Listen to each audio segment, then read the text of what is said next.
गुरुर्ब्रह्मा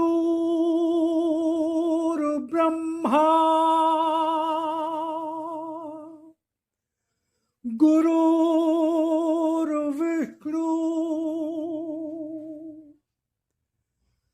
गुरुर्देवो महेश्वरा गुरुर्साक्षात् परब्रह्म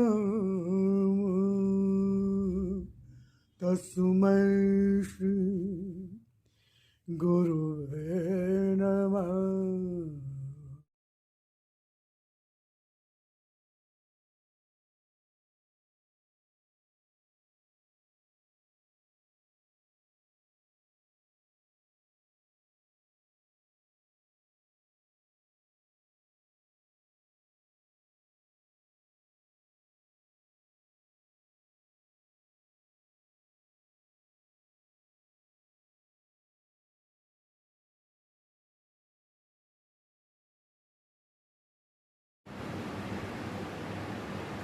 जय राम जी की ओम शिवाय नमस्कार। आशा करता हूँ ईश्वर कृपा से आप सपरिवार सकुशल होंगे। आज हम आपके साथ भगवत चर्चा करेंगे। भगवान की वाणी आदेश है ईश्वर का, भागे खंडे खंडे। तो इसमें हम देखते हैं कि भगवान ने क्या कहा। आदेश है ईश्वर का, तो इसको हमें आदेश रूप में ही लेना है। और भगवान का आदेश हमेशा हमारे कल्याण के लिए ही होता है। तो उसमें भगवान का कोई स्वार्थ नहीं होता है। वो तो उनकी दया होती है कि वो हमें अपने कार्य में माध्यम बनाते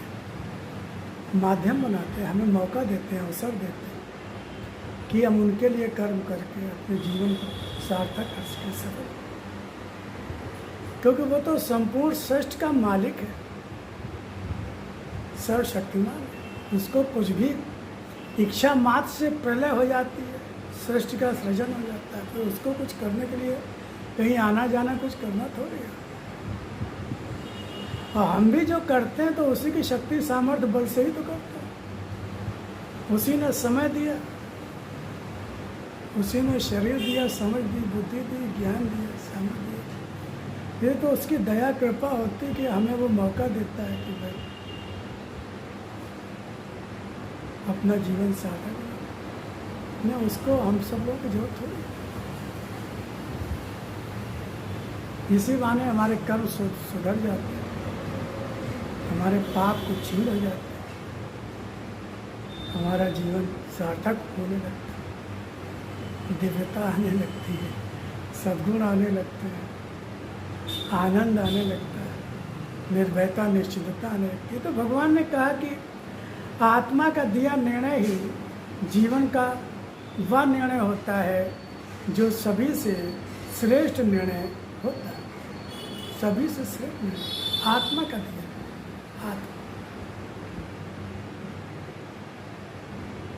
जीवन की उन्नति, जीवन की उन्नति। क्योंकि बुद्धि तो संसारी होती है, संसार असत्य है, जड़ है। और बुद्धि संसारी है, वो तो असत्य की ओर ले जाती है, अस्थायी की ओर ले जाती है, सुख और दुख की ओर ले जाती है। ऐसे कर्म करवाती है जिनका फल अस्थायी होता है। भाई असत्य के कर्म का फल भी असत्य ही होगा। हो सकता है तात्कालिक रूप में तुरंत सुख मिले, खुशी मिले, मन की हो जाए, शरीर को सुख मिले, लेकिन उसका परिणाम तो कष्ट में आता है, दुख में आता है। इसीलिए तो हम सब रोगी हैं, क्योंकि हम सब लोग भोगी हैं। भगवान ने जो समय सामग्री संसार दिया, हमने उसका भोग शुरू कर दिया। भोगने लगे तो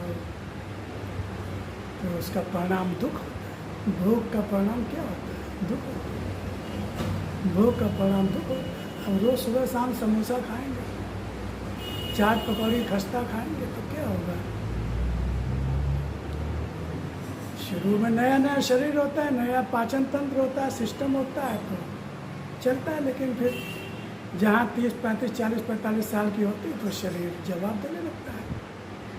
बहुत सारी बीमारियाँ, कष्ट, लीवर खराब रहने लगता है, पेट खराब रहने लगता है, डाइजेशन खराब रहने लगता है, बहुत सी प्रॉब्लम्स आने लगती है। ऐसी बहुत सारी चीज़ें। आंखें कहती हैं कि ये देखो, वो देखो, ऐसा करो, वैसा करो। कान, आंखें सब इंद्रियाँ हैं। मन राजा है, मन भी संसारी है, जड़ है।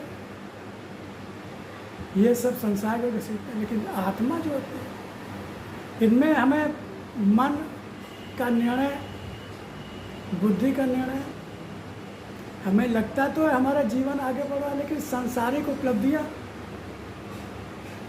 एक तो बहुत सारी झंझट, टेंशन, तनाव, समस्याएं पैदा करती हैं, झंझट पैदा करती हैं, दुश्मनी पैदा करती हैं आपस में, समाज में। लोग मान लो रुपया पैसा पैदा भी कर लिया, भाई बुद्धि, चकड़ बुद्धि है, तिकड़मी बुद्धि है, संसार में मन है तो जोड़ तोड़ करके रुपया पैसा पैदा किया, खूब धन दौलत जमा किया, बड़े बड़े मकान, बंगले, गाड़ियाँ, ये वो सब कर लिया, लेकिन इससे अंत में तो बहुत सारी समस्याएं होती हैं। हम सब लोग देखा करते हैं, जाने कितनी तरह तरह की बीमारियां हो जाती, ब्लड प्रेशर, डायबिटीज़, लीवर का खराब रहना, ब्रेन में बहुत सारी प्रॉब्लम होनी जाती है, होता है, ब्रेन हेमरेज वगैरह हो जाता है, लकवा सब ऐसी चीज़ें हो जाती हैं। सब ये सब इन्हीं सब चीज़ों की वजह से होता है। हम लोग समझ नहीं पाते। हम लोग समझते हैं कि बहुत हमारे जीवन में उन्नति हो गई, लेकिन शरीर का क्या? शरीर का क्या? अब शरीर इस लायक नहीं है कि उठ बैठ पाए, चल फिर पाए, कहीं आ जा पाए।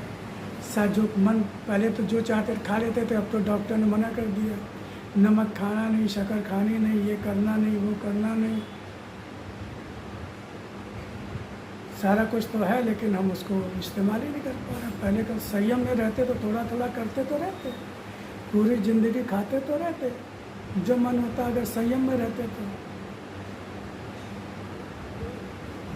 तो सांसारिक उन्नति और आध्यात्मिक उन्नति में बहुत अंतर होता है।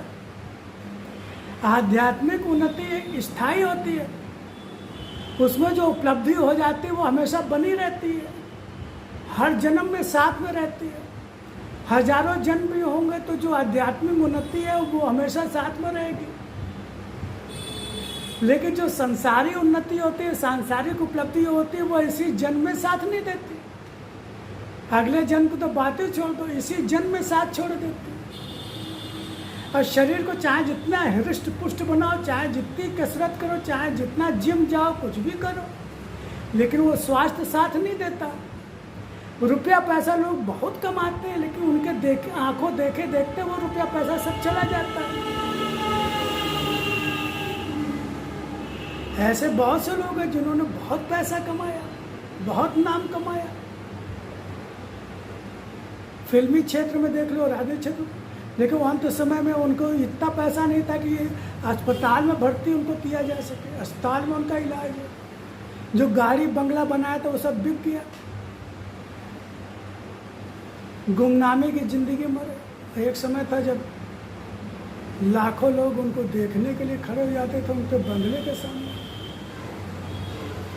तो इसी जन्म की उपलब्धि साथ में नहीं रहती हमारे, उनके आंखों के सामने जो, तो और ज़्यादा दुख होता है, और ज़्यादा दुख होता है। एक आम आदमी है, उसको तो पहले भी कोई नहीं पूछता था ज़्यादा, तो बाद में भी कोई नहीं, तो उसको कोई अंतर ही नहीं पड़ता। लेकिन जिसको हजारों लाखों लोग जिसके पीछे पीछे चलते हो, जय जयकार करते हो, खूब गाड़ी हो, बंगला हो, आलीशान हो, उसके देखते देखते उसकी ज़िंदगी में वो सब बिक जाता है। वो एक सामान से छोटे से घर में आ जाता है। या इतने सब नौकर चाकर होते हैं, लेकिन खुद कोई आ जाता तो खुद बेचारा नाश्ता पानी लेने जाता है। जो पहले जाने कितने कहते अब क्या करें, अब वो सारे बैंक अकाउंट सीज है और हम नौकर चाकर रख नहीं सकते, अफोर्ड नहीं कर सकते। अभी बहुत बड़े सुपरस्टार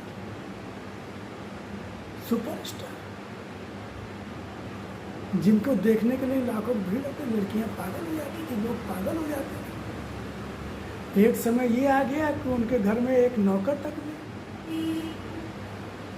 जो कोई मेहमान आ गया तो उसके लिए कुछ खाने पीने के तो वो खुद बेचारे गए, लेके आए, क्या हो गया, क्या अकाउंट वगैरह सब सीज हो गया, पैसा है, नौकर रख नहीं सकते।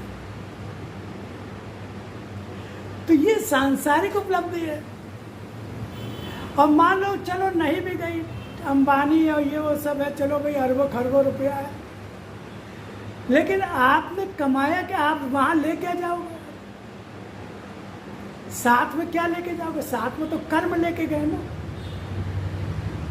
और कर्म कैसे किया? रुपया पैसा कमाने। और रुपया पैसा आप जानते हो कि अरबों खरबों रुपया कभी ईमानदारी सच्चाई से नहीं आता, नहीं आता। कोई माने और चाहे ना माने, कोई माने और चाहे ना माने, सच्चाई ईमानदारी से नहीं आता, दया ममता सानवों से नहीं आता। पाखंड कोई कितना भी करे, थोड़ा बहुत करते हैं, वो भी पब्लिसिटी के लिए करते हैं, उसको ब्लैक को वाइट में करने के लिए भी करते हैं। तो दिखा दिया खर्चा हुआ 50 लाख रुपए, दिखा दिया 5 करोड़ खर्चा हुआ, इसी बहाने चैरिटी और ये वो सब करता है। वो सब थोड़ा बहुत होता होगा सही, 100% ना कोई चीज़ सही होती ना कोई चीज़ गलत होती, लेकिन अधिकांशता ऐसे ही होता है। कहने मतलब ये है कि आत्मा का निर्णय, विवेक, आत्मा वो हमेशा सही रास्ता दिखाती है आपको, जो ऐसे वो ले जाएगी जिसका फल स्थायी होगा, जो आनंद आपको देगा, आत्मिक आनंद देगा, आपके स्वास्थ्य की भी रक्षा करेगा, आपके परिवार की भी रक्षा करेगा, आपकी सामाजिक मान प्रतिष्ठा सबकी रक्षा करेगा। तो आत्मा का निर्णय जीवन की उन्नति के लिए जो होता है, श्रेष्ठ निर्णय होता है। इसके लिए मन पर जय पानी होती है, मन पर जय पर मन। देखिए मन सबसे बड़ा अवरोध भी है, अवरोध भी है। भगवान की ओर अगर जाना है तो मन सबसे ज़्यादा अवरोध पैदा करता है। लेकिन कि मन अगर एक बार जुड़ गया भगवान से तो फिर मन ही भगवान तक ले भी जाता है। वो तो एक टूल है। क्या है वो? एक टूल है, औजार है, उपकरण है।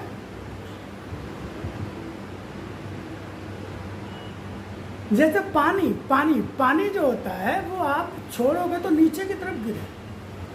पानी जब भी गिराओगे तो नीचे की तरफ गिरा। पानी की गति हमेशा नीचे की तरफ है, ढलान तरफ। लेकिन अगर आपने टिल्लू लगा दिया, मशीन लगा दी, मोटर लगा दी, तो पानी ऊपर चढ़ेगा। ऊपर चढ़ने तो कई मंजिल ऊपर पहुंच जाता है पानी। नीचे जाएगा तो बेकार हो जाएगा, बह जाएगा सब, बह जाएगा सब। इसीलिए प्रेशर से पानी दिया जाता है, तभी तो ऊपर चढ़ता है। जो सामान्य घरों में भी पानी तभी आता है जब प्रेशर से, मतलब ढलान होती है तो ढलान बन कर कि प्रेशर होता है तो ऊपर जाएगा। ऐसे मन है, अगर मन को भगवान से जोड़ दे, अभ्यास होता है, धीरे धीरे अभ्यास होता है। अभी मन का अभ्यास पड़ा हुआ, संसार जो वो संसारी है भी, मन संसारी होता है, जड़ है,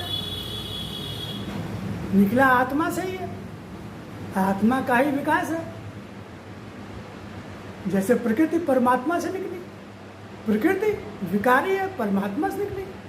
मन विकारी है, आत्मा से निकला। लेकिन जब उसको हम भक्ति करते हैं, भगवान से जोड़ते हैं, सत्संग करते हैं, बार बार जब भगवान की वाणी सुनते हैं, गीता सुनते हैं, रामायण सुनते हैं, रामचरितमानस बार सुनते हैं, उसको थोड़ा, भाई बच्चा जो होता है, बच्चा हम लोग क्या करते हैं, बच्चा जो घर में होता नहीं, बच्चा बच्चा तो बच्चा है, उसको टीवी देखना है, गेम्स खेलने हैं, मोबाइल पे लगा है, लेकिन माँ बाप जानते हैं उसका भला किसमें, तो उसको डांटते हैं, समझाते हैं, प्यार से भी समझाते हैं, थोड़ा डांटते भी, कभी कभी एक दो लगा भी देते हैं, क्योंकि जानते हैं कि बच्चे का भला जो है कहाँ पे। तो ऐसे ही हम बुद्ध विवेक समझता है कि भाई मन को भगवान में लगा तभी कल्याण होगा, तो विवेक बार बार उसको खींचेगा आत्मा की तरफ, भगवान की तरफ। चलो भगवान की वाणी पढ़ो, भगवान की वाणी का अध्ययन करो, गीता पढ़ो, रामचरितमानस पढ़ो, सत्संग में जाओ, सत्संग सुनो, क्योंकि वास्तविक कल्याण, परम कल्याण तो उसी में है। तो इसके लिए मन पर जय पानी होती है, मन पर जय पानी, भाई जय पानी, भाई सांसारिक उपलब्धियां पाने के लिए मन पर जय पानी होती है। पानी होती है कि नहीं पानी होती है? किसका मन करता है कि साहब ऑफिस जाए? हर एक का मन करता है घर में बैठो, लेकिन ऑफिस जाना होता है। किसका मन करता है 5 के बाद भी ओवर टाइम करो, लेकिन बॉस ने कहा ये काम करके ख़त्म करके ही जाना, 6 बज गया 7 बज गया, नहीं प्रमोशन नहीं मिलेगा, तनख्वाह नहीं बढ़ेगी। अगर हमें प्रमोशन पाना है, अपनी आय बढ़ानी है, और प्राइवेट में तो बहुत ज़्यादा होता है, वहाँ तो कोई टाइम ही नहीं होता। सरकारी में तो फिर भी 5 बजे छूट जाते हैं लोग, लेकिन सरकारी में भी जो लोग प्रमोशन पाना चाहते तो वो बॉस की जो अधिकारी उसकी निगाह में अच्छे बने रहने के लिए 5 बजे के बाद भी लगे रहते हैं काम में। बॉस जो कहता है वो करते हैं, मन तो नहीं होता, मन तो कहता है आप घर जाएं यार, चाय पानी नाश्ता करें, घर में आराम करें, जरा कुछ फिल्में भी देखने जाएं, पत्नी का फ़ोन आ रहा है, ये वाला वो रहा है, लेकिन मन को रोकते, मन को रोकते कि नहीं रोकते? आप बताइए, रोकते कि नहीं रोकते? इच्छा तो होती है घर जाने की, छुट्टी है तो छुट्टी में बॉस का फ़ोन आता है, और हम तो प्लान बनाए बैठे हुए हैं पिकनिक का या पिक्चर का, मन तो बहुत है, लेकिन बॉस का फ़ोन आ गया, तुरंत ऑफिस पहुँचो। मना कर दोगे तो बॉस नाराज़ हो जाएगा, प्रमोशन नहीं मिलेगा, प्रमोशन नहीं मिलेगा। तो मन पे जय पाते हैं कि नहीं पाते हैं? मन को समझाते हैं कि नहीं समझाते हैं? तो ऐसे ही जब सांसारिक बहुत से बिजनेस करते हैं, नेटवर्क मार्केटिंग और ये वो जो है, अनुभव थोड़ा बहुत है उसमें, तो कहते हैं साहब कि आप 5 साल मेहनत कर लीजिए, 3 साल मेहनत कर लीजिए, सारे काम काज में जाना बंद कर दीजिए, शादी ब्याह बारात ये सब चीज़ बंद कर दीजिए, कहिए 5 साल बाद हम सब ये सब देखे सुनेंगे।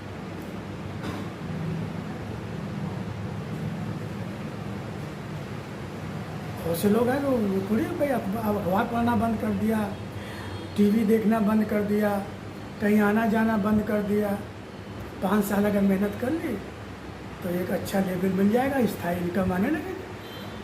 अब करते हैं लोग बहुत से बिजनेस व्यापार जो करते हैं, साधना करते हैं संगीत की या उसकी साधना करते हैं, दिन रात लगे रहते हैं। आप तेंदुलकर से पूछो, बचपन में सुबह 4-5 बजे उसके पेरेंट्स उठा देते थे, मैदान में जाना, फिर जहाँ कोचिंग होती थी उसकी वहाँ जाना, फिर दिन भर बाकी सब बच्चे, कोई पतंग उड़ा रहा है, कोई गिल्ली डंडा खेल रहा है, कोई कुछ कर रहा है, लेकिन उसने त्याग किया, उसने मन पे जय पाई, मन पे जय पाई, तो वो आज एक कामयाब क्रिकेटर बना, जिसे क्रिकेट का भगवान भी कहते। तो मन पे तो जय पानी होती है, सांसारिक उपलब्धि के लिए जय पानी होती है, और ये उपलब्धि नष्ट होने वाली होती है, जाने वाली होती है, एक जगह पर रुक जाती है, फिर वो चीज़ नहीं रहती, उसकी आभा उसी समय कम होनी शुरू हो जाती है। लेकिन इस आध्यात्मिक उपलब्धि जो अजर होती है, अमर होती है, दिव्य होती है, अलौकिक अनुपम होती है, और वो तो हमेशा रहती है, हर जन्म में साथ रहते हैं। वहाँ आनंद तो बाद फिर दुख आता ही नहीं। जिसको आध्यात्मिक उपलब्धि प्राप्त हो गई उसको फिर दुख उसके जीवन में रहता ही नहीं है, आनंद ही आनंद होता है। तो जब शारीरिक सुख को पाने के लिए, थोड़े समय सुख को पाने के लिए अपने देखते देखते खत्म हो जाता है, उसको पाने के लिए जब हम मन पर जय पाते हैं तो ऐसी उपलब्धि जो कभी नष्ट ना हो, कभी खत्म ना हो,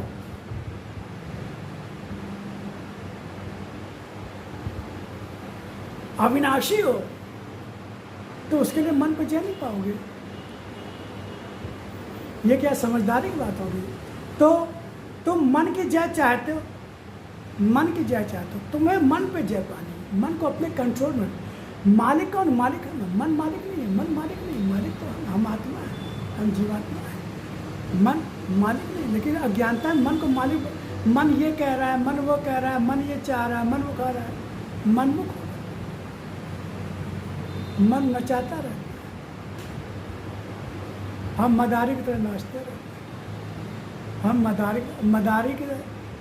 मदारी बदरिया की तरह, मन मदारी बन, हम बदरिया बन जाते थे। तो मदारी, तो भगवान को मदारी बनाए ना, भगवान मदारी। अगर बंदरिया ही बनना है तो भगवान के हाथ की बने ना, आत्मा के हाथ की बने।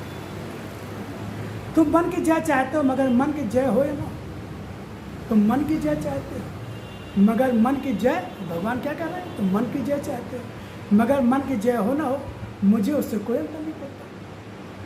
तुम्हारा मन क्या चाहता है इससे मुझे कोई लेना देना।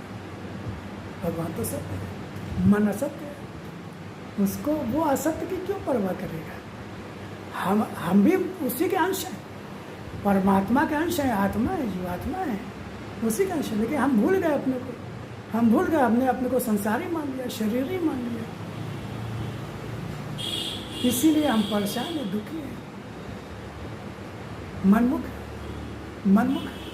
मन जो कहता है वो करता है, मन नचाता रहता, हम नाचते रहते। तो भगवान ने कहा मुझे उससे कोई अंतर नहीं पड़ता। मन तुम्हारा क्या चाहता है क्या नहीं चाहता। शरीर और संसार में, शरीर और संसार में तुम्हारे पास क्या है, इससे भी मुझे कोई अंतर नहीं पड़ता। तुमने कितना रुपया पैसा कमाया, करोड़पति, अरबपति, खरबपति क्या हो, लड़के बच्चे कैसे हैं, क्या है, कितने पढ़ लिख गए, IAS PCS डॉक्टर हो गए, भगवान ने कहा मुझे इससे कोई लेना देना ही नहीं है। तुमने अपने परिवार के लिए, बच्चों के लिए क्या किया, इससे मुझे कोई मतलब ही नहीं है। मुझे तो मेरी भक्ति में लगे, मुझे तो भगवान की किस चीज़ की परवाह है। भगवान कहते हैं मुझे तो मेरी भक्ति में लगे, उस भक्त की भी चाह नहीं है। कह रहे उस भक्त की भी चाह नहीं। और लीजिए साहब, और सुनिए, भगवान की तो सुनोगे ना, भगवान से ही तो सब कुछ पाना है ना। भगवान की तो सुननी पड़ेगी, अब भगवान की भी नहीं सुनेंगे तो कैसे काम चलेगा। तो भगवान क्या कह रहे हैं, मुझे तो मेरी भक्ति में लगे, उस भक्त की भी चाह नहीं है जो मात्र प्रदर्शन करता। मुझे प्रदर्शन से क्या, मैं तो तुम्हारे अंदर के भाव को just हूँ, जिसको तुम छिपाए रहे, ऊपर से राम नामी चादर डाले रहते, अंदर क्या चल रहा है, मुंह से क्या बोल रहे हो, रात के अंधेरे में या छिप के क्या करते हो सब मालूम है। दुनिया को क्या बताते हो ये भी मुझे पता है। दुनिया के सामने कौन सा ढोंग तमाशा करते हो ये भी मुझे पता है। तो भगवान ने कहा जो प्रदर्शन करता है उसकी भी मुझे कोई लेना देना नहीं है, उसकी भी चाह नहीं है, वैसा भक्त भी मुझे नहीं चाहिए। भक्ति का वास्तविक रूप कुछ और ही होता है, समझना पड़ेगा। भगवान क्या कह रहे हैं कि भक्ति का वास्तविक रूप कुछ और ही होता है। मुझे तो चाहिए ऐसा भक्त जिसकी आत्मा उसके मन पर विजय पा चुकी। तो हमें तो भगवान के अनुसार भक्ति करनी है ना, क्योंकि फल तो भगवान देगा, भक्ति का फल तो भगवान देगा। और भगवान कब फल देगा, जब हमें भक्त अपना भक्त मानेगा, जब हमारी भक्ति को स्वीकार करेगा। हम अपने आप कुछ भी अपने को माने, लोग हमको कुछ भी अपने को माने, मेरे को माने, कितना भी बड़ा भक्त माने, कितनी भी हमारी प्रशंसा करें, कितना भी हमारा पैर छुए, सब कुछ करें, भक्ति फल लोग थोड़ी देंगे।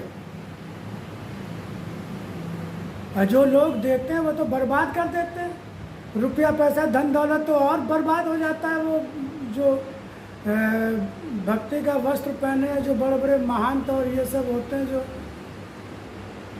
आश्रम बनाने लगते हैं और ज़मीनें खरीदने लगते हैं और ट्रस्ट बनाने लगते हैं, फिर पेट्रोल पंप और ये और वो, पैसा महाजनी पर चलाना, बहुत सारे धंधे होते हैं, फिर हो जा पड़ जाते हैं। तो वहाँ भक्ति कहाँ रहेगी, भगवान कहाँ रह गया भाई। बहुत पसारा मत करो। मैंने सुना था, बड़ी अच्छी लगी थी मुझे उनकी बात, बहुत सुंदर लगी थी। मैंने कैसेट सुनी थी एक, नामी गिरामी, मुझे नहीं मालूम अब कि वो संत है कि नहीं, भगवान जानता है क्या है वो, मुझे नहीं पता। मैं कुछ उनके बारे में नहीं कहना चाहता, लेकिन उनकी बात जो सुनी वो मुझे बहुत अच्छी लगी, बहुत समझ में आई। लेकिन बाद में पता चला उन्होंने बहुत सारा साम्राज्य खड़ा कर लिया, बहुत बड़ा विस्तार खड़ा कर लिया, उसी सारा विवाद पैदा हुआ, सारी समस्या पैदा हुई। तो भैया ऐसी भक्ति किस बात की, ऐसी भक्ति किस काम की जो आपको भगवान से दूर करे, संसार में धंसा दे और लोगों को प्रेरणा दे। तो भगवान का मुझे तो चाहिए ऐसा भक्त जिसकी आत्मा उसके मन पर विजय पा चुकी। मन तो संसारी होता है, संसार को घसीटता है, बजाय कि मन आप पर शासन करे। भगवान कहते हैं मुझे तो ऐसा भक्त चाहिए कि मन उसके शासन में, उसके नियंत्रण में। उसने अपना मन मुझे सौंप दिया, मुझे सौंप दिया। जब मन उसने मुझे सौंप दिया तो फिर मन तो मेरे नियंत्रण में हो जाएगा, तो फिर मन को मैं भटकने ही नहीं दूंगा, फिर मन उसका रहा ही का। ऐसा भक्त जिसने अपना मन मुझे सौंप दिया तो फिर उसका मन उसका रहा ही नहीं, वो तो मेरा हो गया, मेरा हो गया। क्यों भाई, तभी तो मन को सौंपना हुआ ना। सारे संसार के सुख उसकी जय होने पर स्वतः प्राप्त हो जाता है। जो मन पर जय पा लेता है, मन पर विजय पा लेता है, क्योंकि मन ही तो सारी खुराफात की जड़ है, सारी समस्या की जड़ है। अगर मन हमारे नियंत्रण में हो जाए, हमारे मतलब आत्मा की, हमारे मतलब हम कौन, हम आत्मा के अलावा कुछ नहीं। जब हम आत्मा के अलावा अपने कुछ मांगते हैं तभी तो गड़बड़ी पैदा होती है, तभी तो अहम पैदा होती है, तभी तो अहंता पैदा होती है, ममता पैदा होती है।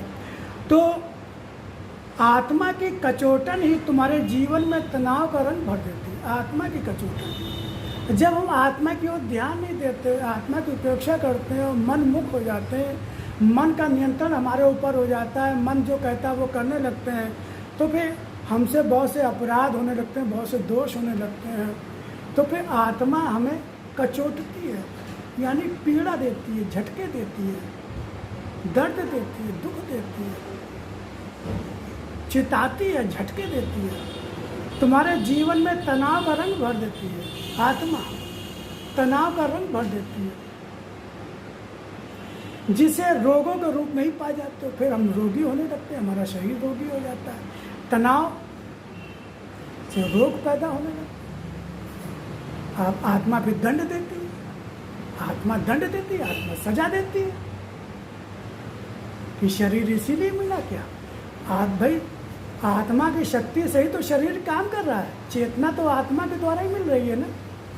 और उस चेतना को, शक्ति का हम प्रयोग किस में कर रहे हैं, लोभ लालच काम क्रोध लोभ मोह में, आसक्तियों में, माया मोह में फंस के उस शक्ति को बर्बाद की। जबकि शक्ति हमें जो है संसार को सुंदर बनाने के लिए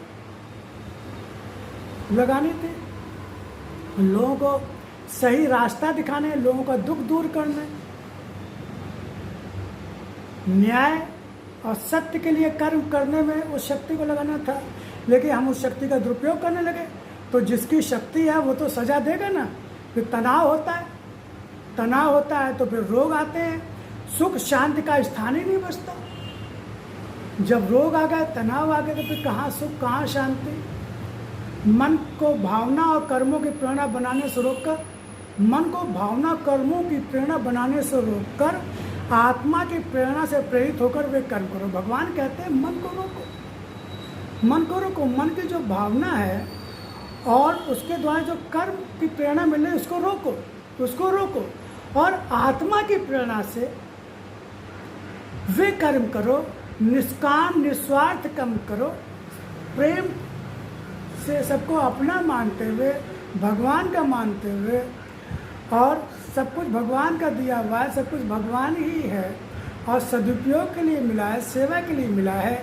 इस भाव से कर्म करो जो जीवन में तुम्हारे जीने का सहारा बन सके। अगर अच्छे कर्म करेंगे तो वो हमें सहारा देंगे, हिम्मत देंगे, साहस देंगे। जब आप वाकई कोई बहुत अच्छा कर्म करते हैं तो आपको अंदर से खुशी होती है, हम सब लोग जानते हैं। निस्वार्थ निष्काम कर्म कर देते तो वो अच्छा लगता है कि चलो एक अच्छा काम हो गया, भले के अंदर से खुशी होती है। जो जीवन में तुम्हारे जीने का सहारा बन सके। जब कष्ट आएगा, परेशानी आई, तो वही कर्म जो है तुम्हारे सहायक के रूप में किसी के प्रेरणा स्रोत बन के तुम्हारी मदद को आएंगे, सहायता करेंगे। जिन्हें पाकर जीवन अधूरा अकेला या भावग्रस्त न हो। ऐसे कर्म उनका फल पाकर जीवन अधूरा अकेला या भावग्रस्त न हो। ऐसे कर्म करो जो सहारा बने। तो हम इनका चिंतन मन करेंगे, ध्यान करेंगे। भगवान ने क्या कहा है, कैसा भक्त चाहे, कैसी भक्ति चाहिए, किस तरह से हम अपना जीवन बनाना है, तो इसको चिंतन मन ध्यान करेंगे। फिर हम आपसे बात करते हैं, आगे फिर भगवत चर्चा करेंगे।